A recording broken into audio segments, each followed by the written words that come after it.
Hello students, welcome back to my YouTube channel एक ही सी study. मैं आज आप लोग के लिए लेकर आया हूँ कि हिंदी विषय में आप लोगों को क्या क्या पढ़ना है जिससे आप लोग के अच्छे नंबर आ जाएं। तो मैं आज आप लोग को बताने वाला हूँ हिंदी विषय में आप लोग क्या पढ़ेंगे। जो कक्षा 12 के छात्र हैं तो उन लोगों को क्या पढ़ना चाहिए जिससे उनके अच्छे नंबर आ जाएँ। तो दोस्तों, मैं सबसे पहले आप लोग को एक बात बता देना चाहता हूँ कि मैं डेली पोस्ट डालता हूँ और मैं अपनी पोस्ट में जो एक एक नंबर वाले प्रश्न बहुविकल्पीय प्रश्न बनते हैं उनको मैं डेली अपलोड करता हूँ। तो आप लोग चिंता मत करिए, बहुविकल्पीय प्रश्न आप लोग वहाँ से ज़रूर तैयार हो जाएंगे। आप लोग को बाकी क्या तैयार करना है वो मैं अभी बताता हूँ आप लोगों को।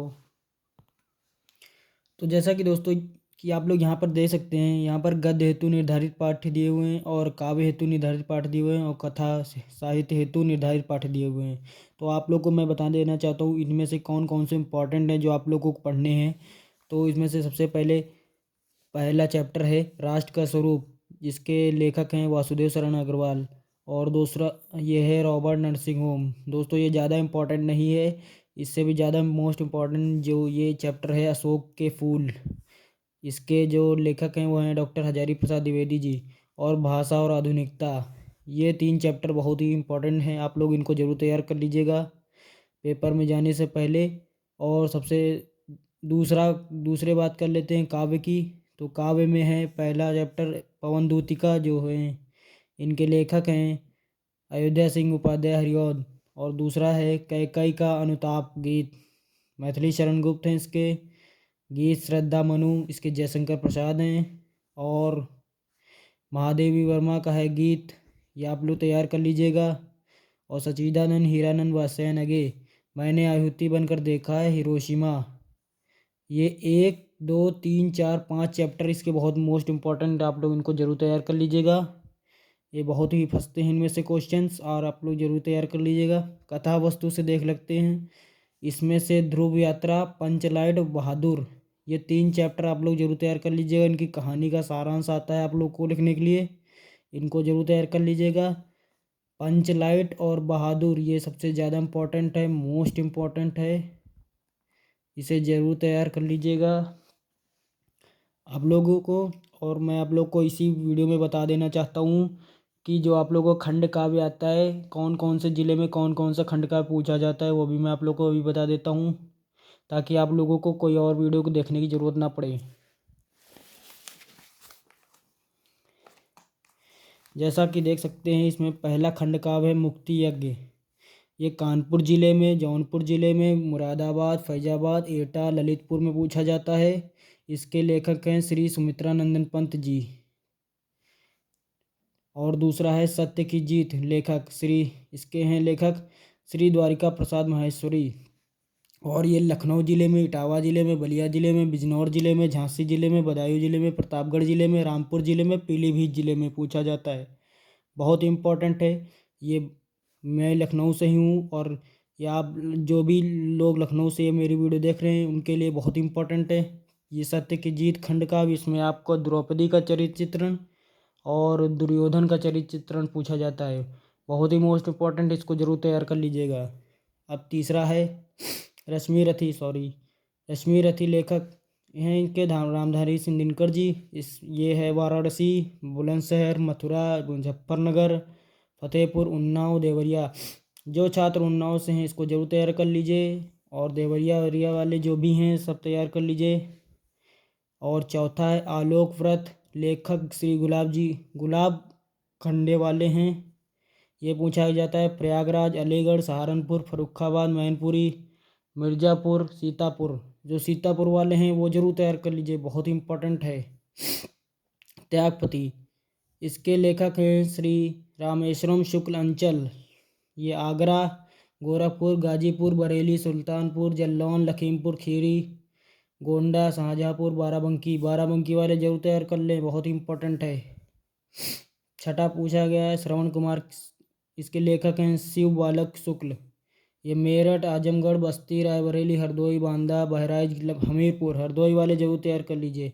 तो आप लोग देख सकते हैं मैंने सभी खंड काव्य के और कौन कौन से ज़िले में पूछे जाते हैं सभी मैंने बता दिए है, बहुत इंपॉर्टेंट है, इसको जरूर तैयार कर लीजिएगा। अब बात करते हैं खंड खाक से। इसमें से जो पहला चैप्टर है, सॉरी मुझे जुकाम हो गया है तो इसके लिए सॉरी। पहला चैप्टर है इसमें भोजस्योद्धार्यम, ये बहुत इम्पोर्टेंट है। सॉरी सॉरी, ये चैप्टर नहीं है इस बार, 2022 में और 23 में काट दिया गया है।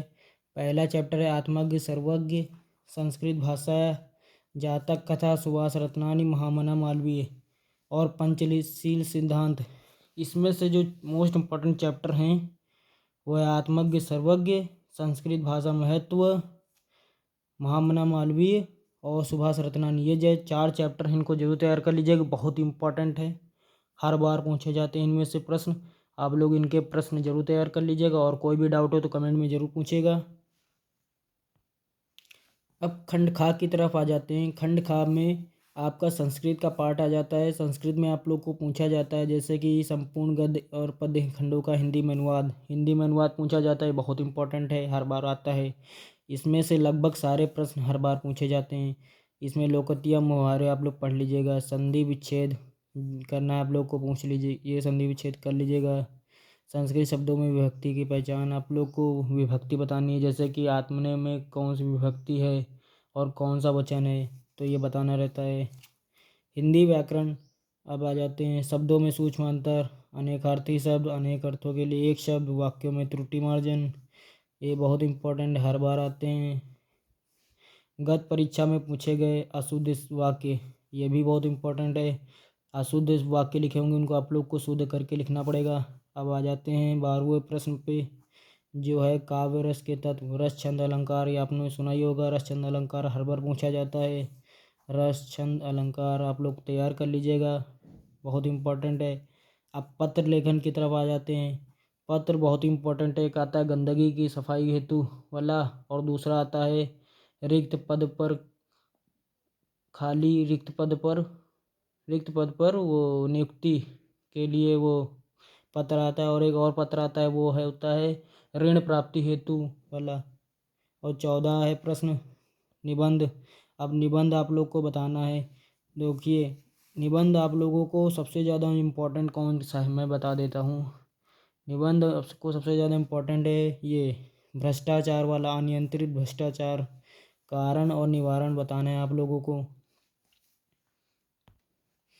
अब आ जाते हैं दूसरे निबंध की तरफ, जो है मेरा प्रिय साहित्यकार। आप लोगों को ये भी बहुत इम्पोर्टेंट है, ये जरूर तैयार कर लीजिएगा। और इसमें आ जाते हैं बेरोजगारी की समस्या, ये भी बहुत इम्पोर्टेंट है, ये भी बहुत इम्पोर्टेंट है, मेरा कवि। और प्रदूषण की समस्या, ये मोस्ट इम्पोर्टेंट है, मोस्ट इम्पोर्टेंट है। और आ जाते हैं आतंकवाद, ये भी इम्पोर्टेंट है, बहुत ही इम्पोर्टेंट, सबसे ज़्यादा मोस्ट इम्पोर्टेंट ये है। मेरा कभी भी मोस्ट इम्पोर्टेंट है, इसको आप लोग जरूर तैयार कर लीजिएगा। और इस तरफ आ जाते हैं, इस तरफ आ जाते हैं। इसमें आप लोगों को, इसमें शायद दिया नहीं, हाँ, सबसे ज़्यादा मोस्ट इम्पोर्टेंट जो है वो है ये विज्ञापन, वरदान या अभिशाप, इसको आप लोग जरूर तैयार कर लीजिएगा, ये बहुत इम्पोर्टेंट है। अगर आप लोगों को कोई भी डाउट हो कमेंट में ज़रूर पूछेगा। और बाकी मैंने एक एक नंबर वाले प्रश्न, जैसे कि बहुविकल्पी प्रश्न आते हैं, तो उनको मैं पोस्ट में डेली डालता हूँ, आप लोग ज़रूर उसको लाइक करिएगा और आप लोग अपनी वोटिंग ज़रूर दीजिएगा। बहुत ही वो मोस्ट इम्पॉर्टेंट मैं बताता हूँ, कौन कौन से सन में कितने बार पूछा गया है, सब मैं बताता हूँ। आप लोग ज़रूर तैयार कर लीजिए, कक्षा 12 के लिए बहुत इंपॉर्टेंट है।